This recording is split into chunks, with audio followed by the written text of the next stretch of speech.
Step into the darkness where reality blurs and nightmares come alive.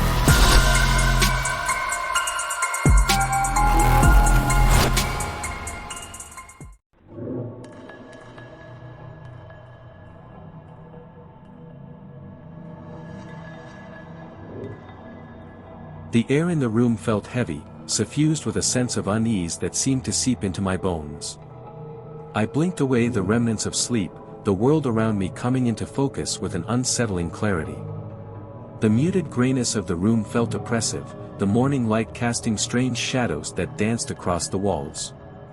As I stumbled towards the bathroom, each step felt like a struggle against an invisible force, as if something were pulling me back, urging me to stay rooted in place. But I pushed forward, the need to uncover the truth driving me onwards. Reaching for the light switch, my hand trembled with a mixture of fear and anticipation.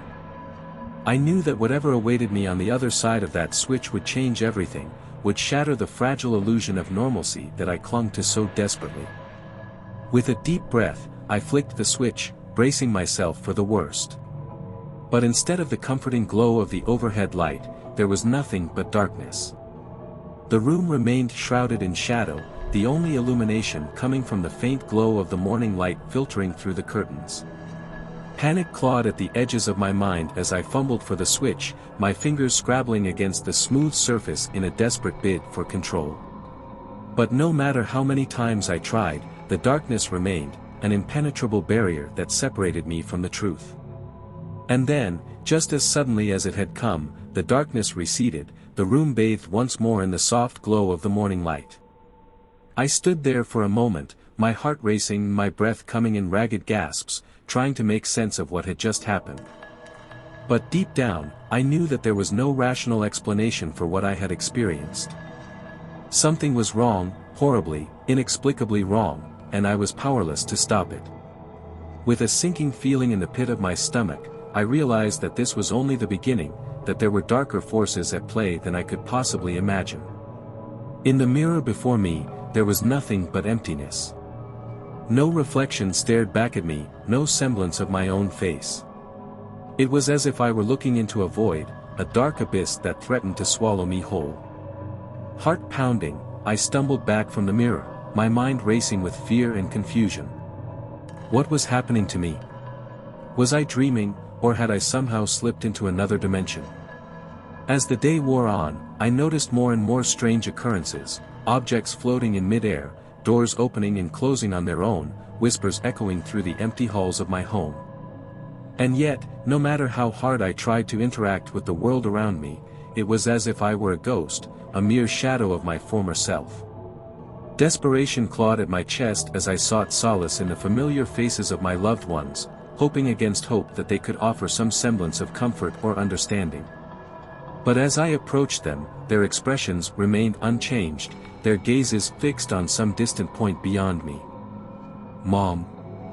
I called out, my voice trembling with uncertainty. "Dad? Can you hear me?" No response. I reached out a trembling hand, longing for the warmth of their embrace, but they remained oblivious to my presence, their forms hazy and insubstantial, like ghosts haunting the edges of my reality. Panic surged through me as I realized the depth of my isolation, the crushing weight of my loneliness threatening to overwhelm me. It was as if I were trapped in some twisted nightmare, a prisoner of my own fractured mind. With a shaky breath, I stumbled backwards, my heart pounding in my chest. This couldn't be happening. I couldn't be invisible, couldn't be a ghost haunting the world of the living. But as the days passed and my attempts to reach out grew more desperate, it became increasingly clear that something was very, very wrong. My family moved through their daily routines with a sense of purpose and determination, their lives continuing on as if I had never existed. I tried to scream, to shout, to make them see me, but my voice was nothing more than a whisper lost in the void. And with each passing moment, I felt myself slipping further and further away from the world I once knew, my existence fading into nothingness. In my darkest moments, I wondered if I had already died, if my spirit had become trapped in some twisted purgatory, unable to move on to the afterlife. Was this punishment for some past sin, some cosmic retribution for a life lived in vain? But no matter how hard I tried to make sense of my situation, there were no answers to be found. I was alone, adrift in a sea of nothingness, my existence erased from the world. The realization of my fate came crashing down on me like a tidal wave, dragging me into the depths of despair. Memories flooded my mind like shards of broken glass, each one a painful reminder of the life I once lived. I remembered the screech of tires, the sickening crunch of metal, the blinding flash of pain as my world shattered around me. The accident had been swift and merciless, tearing me from the embrace of life and plunging me into the cold embrace of death. And now, as I watched from the shadows, I saw my family gathered in mourning, their faces etched with sorrow and grief. I saw my mother clutching my father's hand, tears streaming down her cheeks as she struggled to come to terms with the loss of her child. I saw my siblings, their laughter replaced by solemn silence as they grappled with the reality of my absence. It was a scene straight from my worst nightmares, a twisted mockery of the life I had once known. And yet, even as I felt the sting of their grief like a knife in my heart, I remained trapped in the shadows, unable to offer them any comfort or solace. As the days turned into weeks and the weeks turned into months, I watched helplessly as my family slowly began to piece their lives back together, their grief giving way to acceptance and resignation. They moved on, as all living beings must, their memories of me fading like whispers on the wind. But for me, there was no moving on, no escape from the prison of my own existence.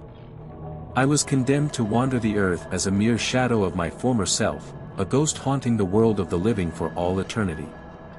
As I drifted further and further away from the world I once knew, I couldn't help but wonder, would anyone even remember me? Would my name be whispered in hushed tones, my memory kept alive in the hearts of those who loved me? Or would I become just another forgotten soul, lost to the sands of time? In the end, it didn't matter. For I had already become nothing, a mere echo of a life that once was, destined to haunt the world of the living for all eternity. And then, one fateful night, as I lay curled up on the floor of my empty home, I felt a strange sense of peace wash over me. It was as if a weight had been lifted from my shoulders, as if I were finally free from the burden of my own existence. With a sense of resignation, I closed my eyes and let the darkness swallow me whole. And as I faded into nothingness, I couldn't help but wonder, would anyone even notice that I was gone? Or would I become just another forgotten soul, lost to the sands of time? In the end, it didn't matter. For I had already become nothing, a mere echo of a life that once was, destined to haunt the world of the living for all eternity.